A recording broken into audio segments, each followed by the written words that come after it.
accept if Peter Obi concedes defeat, Charlie Boy threatens. A well-known Nigerian entertainer, Charles Oputa, known as Charlie Boy, has advised the Labour Party presidential candidate Obi against conceding defeat to President Bola Tinubu.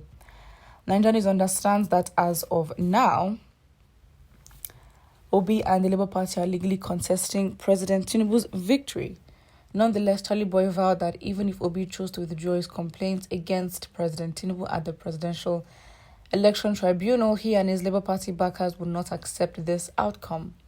Charlie Boy expressed a steadfast determination for a better Nigeria, saying it must happen by fire by force. He hinted that the nation was ripe for a revolution if the judiciary does not bring justice. He suggested that Obi's supporters would consider other means.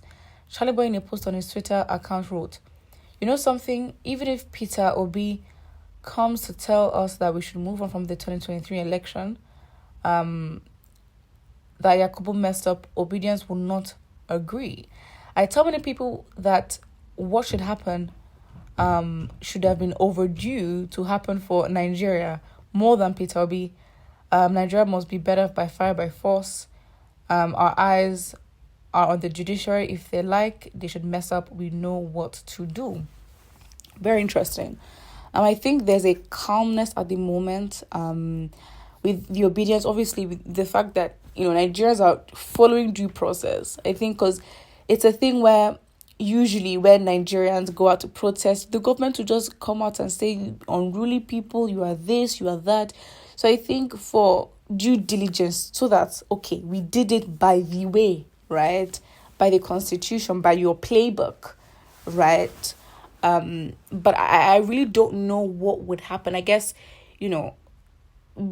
people need to then differentiate, because I think what it is that people who are supporting Peter Obi, right, the origin of that support comes from those who genuinely want Nigeria to do well and are, as Charlie Boy said, that Nigeria is overdue for a revolution and, to be honest, change at the moment.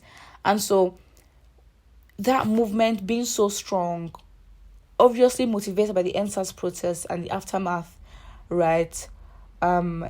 So motivated by that, it then happens that these individuals, the youth, now find an individual whose presidential aspiration and political career aligns with that need for and that desire for Nigeria to be better, and to call our leaders to order. So it just happens that the movements just merged perfectly, and obviously, conveniently, with Peter Obi's political campaign, he became the face of the movement. But regardless, I think more than just Peter Obi being the face of the Labour Party and, the president and what he can do, it's also him symbolizing what Nigeria could be. And I think, Nigerians supporting him is basically Nigerians holding on to that hope and being the obedience, and not just the hope, but taking the action to realize that, to make that a reality. And so, it is going to be a lot. I think when saying a revolution, I think, okay, fine, are the people mentally actually ready for what a revolution is? Are people willing to sacrifice for Nigeria? I personally don't think so. The way we are divided, the way we hate each other, it's a lot. We prove to ourselves that we can be united, and if we have, what we are looking to do, then we can, but I don't think it's enough. I personally don't think it is enough. Okay, let's look at the comment section. First, let these people go back to their landlocked Biafra. These threats and hatred for Yoruba and others is going too far. Let them go and see who will suffer most. I'm so confused. Where's the hatred for Yoruba coming from? I don't understand. I guess this man's behavior is a reflection of the drugs that he's taken. Wow. Why is there no responsible person championing Igbo cause? Interesting. This is our empty threat anyways, because his words are inconsequential. Very interesting. And the thing is, I think that he might have the passion, but he, for people to be with him in that, the risk, I don't think people are willing to take it. I think there has to be a certain level of anger. And to be honest, because we're so divided, we know that even within ourselves, there are people that you don't even know working against you, right? That are hired by your enemies to get to you. And, I mean, it's how we got colonized.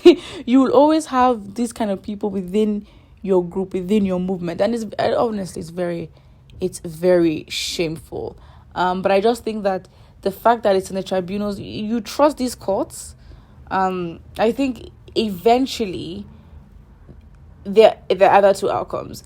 Either they say that Tinubu actually won, or Peter Obi and Atiku just withdraw their complaints and their petitions, because the process has just been frustrating, been too long. I think those are the two outcomes from the courts, and then you will see what happens after that, because the person you're fighting against and contesting their election results basically has been inaugurated. Like, if we were going to follow due process, someone just declaring, Tinubu a winner would have been ludicrous. But then they went on to, inaugurate, and I mean, what do you then do? But I think, and don't forget to like and subscribe.